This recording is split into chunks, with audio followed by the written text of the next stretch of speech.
ready to ditch the hassle and get connected with Cricket Wireless. This is your quick and easy guide to activating your brand new SIM card. First things first, you'll need to head over to the Cricket Wireless website. You can do this on your computer or even directly on your smartphone. Look for the Activate SIM or Bring Your Own Phone section. It's usually pretty prominent. Once you're in the activation portal, you'll be prompted to enter your SIM card information. This typically includes your Cricket SIM card number, which you can find printed directly on the SIM card itself or on the packaging it came in.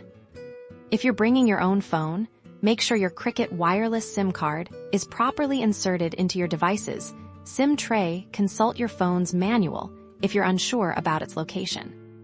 Next, you'll need to choose your Cricket Wireless plan. They offer a variety of options, so pick the one that best suits your talk, text, and data needs. You'll also be asked to provide some basic account information, like your name and address.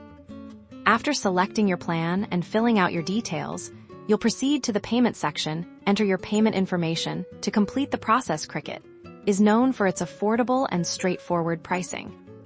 Once your payment is confirmed, your Cricket Wireless SIM card will begin activating on the network. This usually takes just a few minutes. You might see a confirmation message on the screen or receive an email. Some phones might even restart automatically. And just like that, you're connected.